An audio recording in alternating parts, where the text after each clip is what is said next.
Vejam como é grande o amor do Pai por nós, que Ele nos chama de filhos, o que de fato somos, mas quem pertence a este mundo não reconhece que somos filhos de Deus, porque não o conhece. Amados, já somos filhos de Deus, mas Ele ainda não nos mostrou o que seremos quando Cristo vier. Sabemos, porém, que seremos semelhantes a Ele, pois assim como Ele é, o veremos. E todos que têm esta esperança manterão puro como Ele é puro.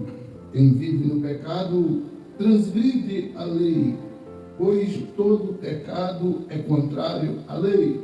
E vocês sabem que Ele veio para tirar os nossos pecados. E nele não há pecado. Quem permanece nele não continua a pecar, mas quem continua a pecar não conhece e não entende quem é Ele. Filhinhos, não deixe que ninguém vos engane. E a respeito deste assunto, quando uma pessoa faz o que é justo, mostra que é justo como Ele é justo. Mas quando a pessoa continua a praticar o que é errado ou pecar, ela pertence ao diabo, pois o diabo peca desde o início. Pois isto o Filho de Deus veio para destruir as obras do diabo. Aquele que é nascido de Deus não vive pecando, pois vive a vida de Deus. Mas logo aquele que continua no pecado não é nascido de Deus. Assim podemos identificar quem é filho de Deus e quem é filho do diabo. Quem não pratica a justiça não ama seu irmão e não pertence a Deus. Pai, aplica a tua palavra no coração dos teus filhos, em nome de Jesus. Amém. Meus irmãos, nesse texto, a qual acabei de fazer uma rápida leitura, João, ele faz uma radiografia da diferença que existe entre os filhos de Deus e aqueles que automaticamente não pertencem a Deus. No original, o que João está dizendo aqui não é que os filhos de Deus mais nunca pecam, não é isso. O que João está dizendo aqui é que os filhos de Deus, irmão Adão, não vivem na prática contínua, frequente, diária do pecado. Então, ele faz uma simbologia muito importante de quem é quem. Em Malaquias, capítulo 4, capítulo 3, versículo 17, versículo 4 ao 17, dá um relatório. Mas quando Malaquias chega em uma região do capítulo 3, ele diz: outra vez vereis a diferença entre o justo e o ímpio, entre o que serve a Deus e o que não serve. O crente que é crente não gosta de pecar, peca, mas não gosta, peca, mas se arrepende, peca, mas volta atrás, se arrepende porque conhece a Deus. Ei, o que João quis falar aqui foi que quem não tem mais conserto é o diabo. Por quê? Porque ele peca desde a sua queda. Ei, entenda bem, nós pertencemos a uma família chamada família de Cristo. E esta família, todavia, porém, não gosta, detesta, odeia a prática do pecado, a prática viciante do erro, a prática viciante de qualquer tipo de ação que afaste-nos da presença de Deus. João afirmou que todo aquele que tem a prática do pecado não conhece, nunca conheceu a Deus. Mas, todavia, aquele que conhece a Deus não vive na prática do pecado. Mas no seu versículo primeiro, ele não relata isso. Ele fala primeiro da grande, imensa, imensurável, inexplicável grandeza do amor do Pai por nós. Nós, naturalmente, como seres humanos, costumamos falar muito do amor de uma mãe. Nós, como seres humanos, costumamos falar muito do carinho, do amor de uma mãe. Todavia, porém, tanto é assim que no dia das mães se vende mais presente, 30% a mais, do que no dia dos pais. Os pais são um pouquinho esquecidos, os pais são meio deixados de lado, todavia as mães são mais qualificadas com relação ao carinho com os filhos. Todavia, aqui a Bíblia mostra, através da carta de João, o amor de Deus, quão grande é o amor do Pai. Por quem? Por nós. Por quem? Por você. Por quem? Por mim. Ele nos chama de filho, do qual de fato somos. Por que ele diz, ele nos chama de filhos? Porque quando Adão caiu, todo homem que veio de Adão, que veio da matriz, veio em pecado, veio com pecado, veio nascido no pecado. Todavia, porém, todos aqueles que creem no Senhor Jesus Cristo, ele fica debaixo do chuveiro do Calvário, lavado pelo sangue do Cordeiro, e passa a ser chamado de filho. Recebe o selo do Espírito, tem escrito o nome no livro da vida, e não entra mais em condenação, mas já passou da morte para a vida. Mas João, ele é claro e evidente quando ele diz: quem pertence ao Pai não pertence ao mundo. Quem reconhece que somos filhos de Deus, porque aqueles que pecam não conhecem a Deus. Amados, já somos filhos de Deus, mas ainda não se manifestou o que havemos de ser. Ontem eu estava falando do que Paulo disse, como iria acontecer. Receberíamos um corpo glorioso. Todavia, João, quando escreveu a sua carta, ele diz: nós não sabemos como havemos de ser, mas uma coisa eu vou dizer, disse João: nós iremos ver Jesus assim como ele é, o veremos. Entenda, nós temos um grande desejo, um grande sonho, uma grande alegria.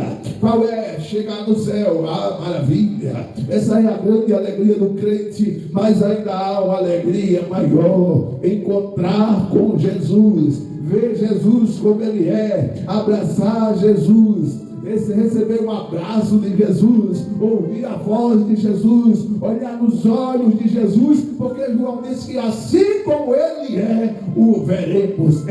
Por mais que nós nunca tenhamos visto Jesus pessoalmente, uma coisa nós sabemos: ele é poderoso, ele é santo, ele é lindo, ele é grande, ele é tremendo, ele é incrível, ele tem todo o poder e nos deu todo o poder, porque ele disse: o poder que recebi eu dou a você, quando eu fui enviado eu vos envio a vós. Entenda, nós veremos Jesus como ele é. Mas o interessante é que João declara no versículo 3 o seguinte: todos que têm essa esperança. Qual é a esperança? A esperança de ver Jesus como ele é. Se manterão puros como ele é puro. Um grande segredo João revelou. Você quer manter esperança? Quero. Você quer ver Jesus? Quero. Você quer chegar no céu? Quero. Você quer ir para o inferno? Não. Você quer subir para o céu? Vou. Então qual é a receita? Permanecer puro. Permanecer puro, irmão Adão, aqui no texto, significa evitar o pecado. A palavra de Deus diz que nós devemos resistir o diabo e ele fugirá de vós. Mas quando a Bíblia se refere a pecado, ela diz fugir da aparência do mal. Entenda, quando a Bíblia olha para o crente e para o diabo, ela diz: pode resistir, usando o nome de Jesus, que ele vai fugir. Mas quando a Bíblia olha para o pecado e para o crente, ela diz fugir da aparência do mal. Por que ela não manda resistir? Porque ela manda resistir só ao diabo e não ao pecado. Porque a carne pode estar em um momento de fragilidade e o pecado parece ser sempre bom, saboroso e gostoso. Mas o pecado, ele é amargoso, desgraçado e doentio. Porque tem pessoas que se viciam tanto naquela prática que para se livrar daquilo, só muita oração, jejum, clamor ao Senhor e muito para que haja libertação. Então, quando a Bíblia vê o crente e ela vê do outro lado o pecado, ela diz, fuja, corra, saia de perto, passe bem longe. Mas quando ela vê o diabo, ela diz, resiste, no nome de Jesus, que ele vai fugir de você. O problema é que nós temos uma prática, e o Suassuna falou muito bem, que o bichinho de estimação do brasileiro é a mentira. E tem gente que tem um pecado de estimação. Eu consigo me livrar do cigarro, eu consigo me livrar da bebida, eu consigo me livrar disso e daquilo. Agora, disso aqui, eu não consigo. E esse pecadinho de estimação nos traz impureza e nos afasta da esperança. Qual é a esperança? Ver Jesus como Ele é. Paulo diz que se nós fôssemos crentes, pensando em viver só neste mundo, nós éramos os mais miseráveis dos homens. Viver neste mundo, fala para mim, qual a finalidade do crente viver querendo continuar toda a vida neste mundo? E tem gente já dizendo que não existe a morte, que nunca vai morrer. Poxa, porque a Rússia diz que vem aí uma injeção, depois vem comprimido, irmão Luiz, e quando aplica no senhor, o senhor vai se renovando em vez de envelhecendo. Você vai ficando 3 anos mais novo, depois 5 anos mais novo, depois 10 anos mais novo. 2046. Vai passar essa injeção, viu irmão Adão? Não, o senhor não vai ficar pequeno, vai ficar novo. Isso é conversa da medicina russa. Mas entenda, já estão dizendo que é o medicamento da imortalidade. E todos nós passaremos por este processo. Todo mundo tem. Ninguém tem certeza se vai nascer, porque nem todo parto consegue ir até o final. Tem algumas pessoas que perdem a criança com 6 meses, com 3 meses, com 4 meses. Agora, depois que nasce, todo mundo tem certeza que vai morrer. Mata uma criança. Agora, todos nós temos certeza que nós vamos morrer. O problema é que a morte que nós morremos não é por eu, acabou. Eu costumo dizer que a vida começa depois da morte. É por isso que nós nos devemos mantermos puros. Porque sem essa pureza, nós não conseguimos viver parecidos com Deus. Aí uma irmã estava me perguntando ontem, como é que é isso? Como é que é isso? Aí eu comecei a falar um pouquinho com ela sobre esse assunto. Mas entenda o versículo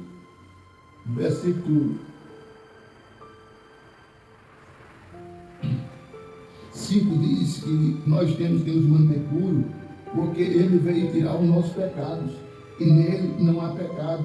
Quem permanece nele não continua pecando, mas quem não continua nele vive a pecar, pois não conhece quem Ele é. Você pode estar dentro da igreja, mas se você não buscar viver puro como Deus, como Jesus, pastor, a gente não consegue, porque nós somos humanos, ok, mas nós temos que viver na busca para não viver pecando. Quantas vezes, alguns momentos do passado, eu ia falar uma coisa que não era verdade e eu olhava assim. Aí a pessoa dizia assim, diz, o que você disse que ia dizer? E o que eu ia dizer não era a verdade. E aí eu dizia, eita, depois eu falo. Ou se não dizer, o que eu ia dizer era uma coisa, mas na verdade o que eu vou te dizer é isso aqui, contava a verdade para ela. Perdi a amizade, perdi o vínculo, perdi a proximidade que tinha, mas não menti. E toda vez que eu menti, o juiz ficava buzinando.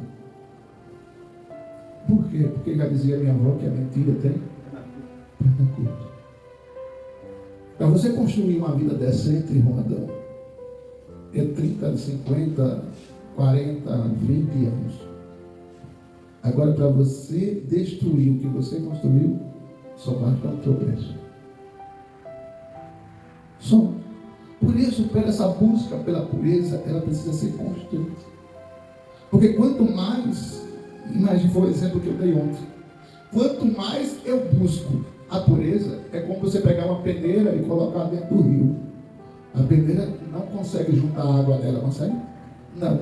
Mas quanto mais você coloca ela dentro da água, mesmo você conseguir juntar a água dela, mas ela fica limpa. Nós temos que ser como peneira. Quanto mais entramos dentro da água, no rio do Espírito, no rio da palavra, no rio da presença de Deus, no rio do conhecimento, mais puro ficamos. Não existe esse Laís que diga, parece que quanto mais eu estou lendo a Bíblia, mais está me dando vontade de pecar.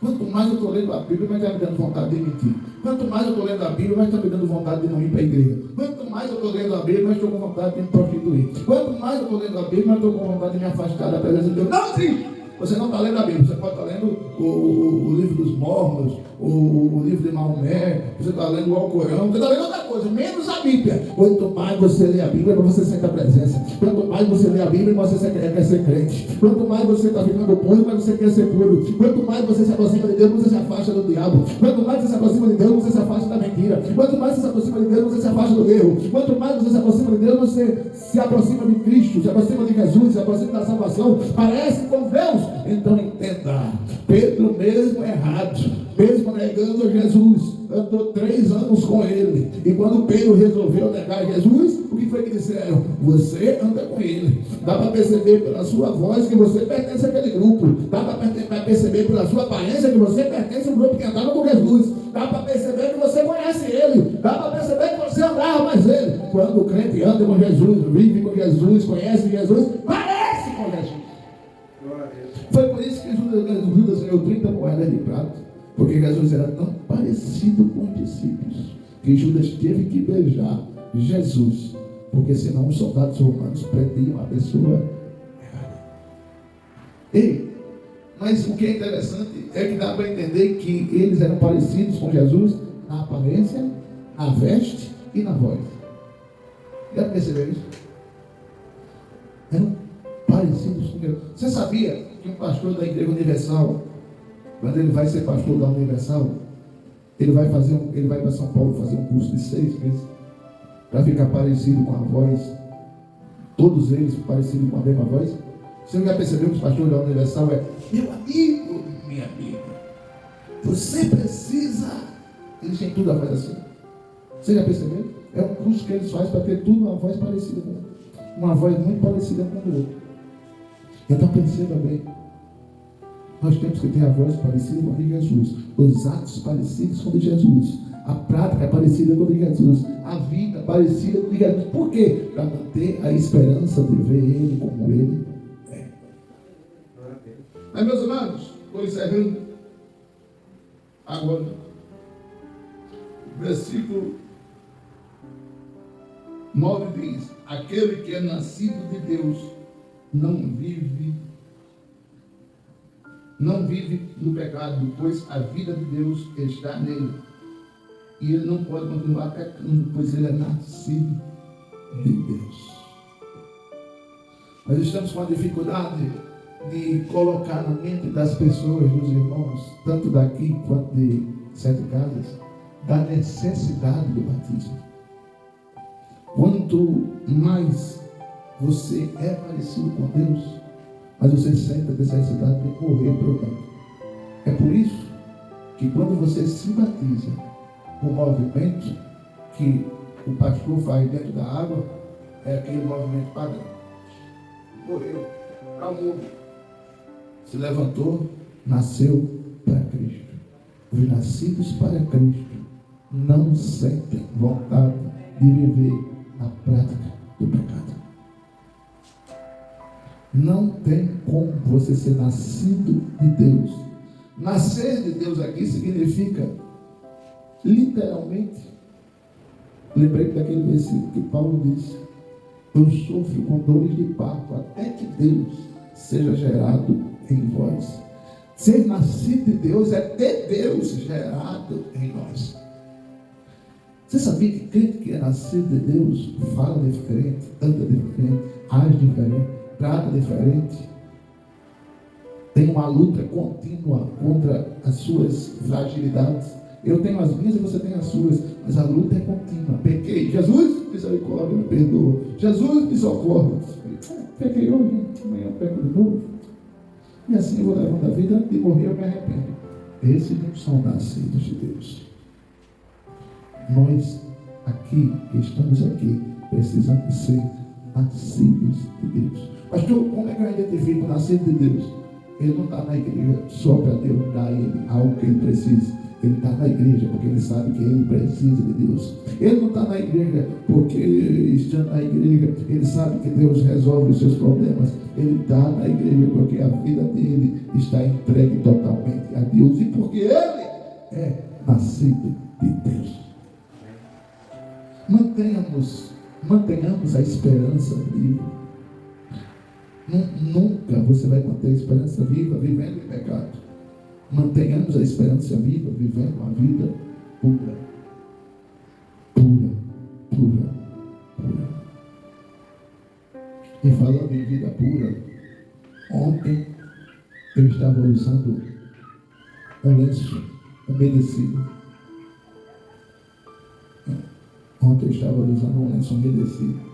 Limpando essa caixa e outras coisas. O lenço é branquinho, irmão Luiz. O seu cabelo é encardido perto do lenço. O lenço é branquinho. Mas eu comecei a passar nessa caixa. Eu comecei a passar no tablet. Eu comecei a passar no notebook.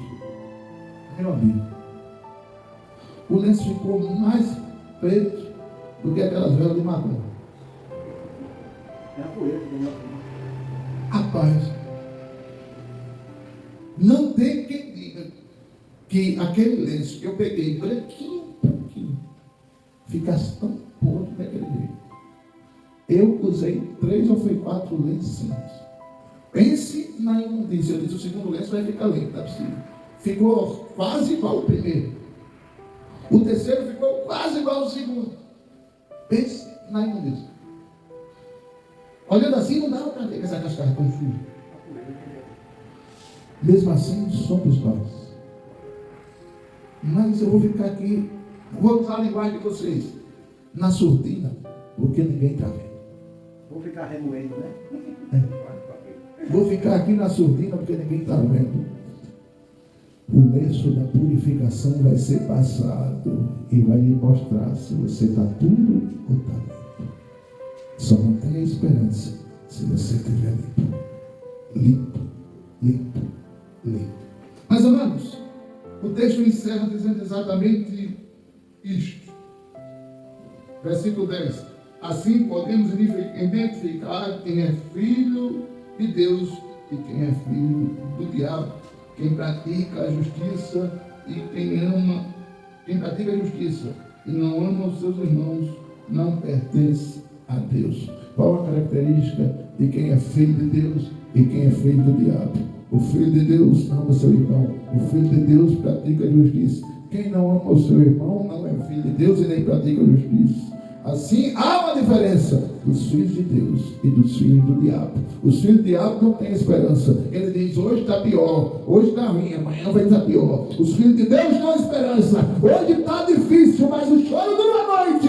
Mas a alegria vem pela manhã. Eu vou manter a minha esperança viva. Por quê, pastor? Porque eu vou ver Jesus como Ele é. Essa é a sua esperança. Pense, irmão Adão.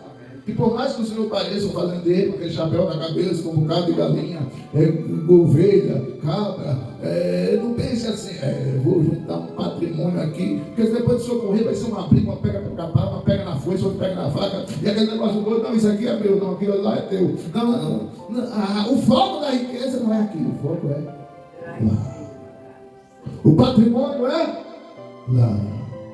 Aí eu olho os grandes milionários e bilionários do Brasil, acredite se quiser, mas 70% da riqueza do Brasil está na mão de 130 famílias. 130 famílias. 70% da riqueza do Brasil.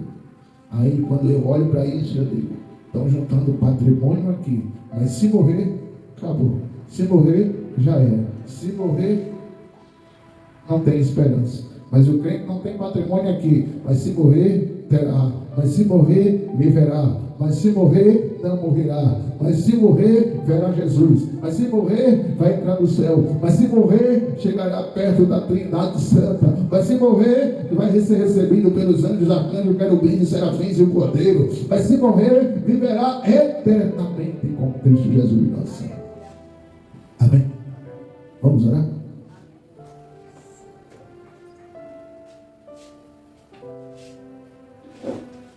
Agradecendo a Laís e o João que vieram. Pai, te louvamos por causa da tua palavra. Te louvamos porque o privilégio de estar com a esperança viva, ela continua em nós. Pai, nos faz puro, nos ajuda a continuar vivendo na busca pela pureza. Pai, te louvamos por aqueles que nos visitam, pelos irmãos que estão aqui, pelo decorrer do que vai acontecer esta semana, Senhor.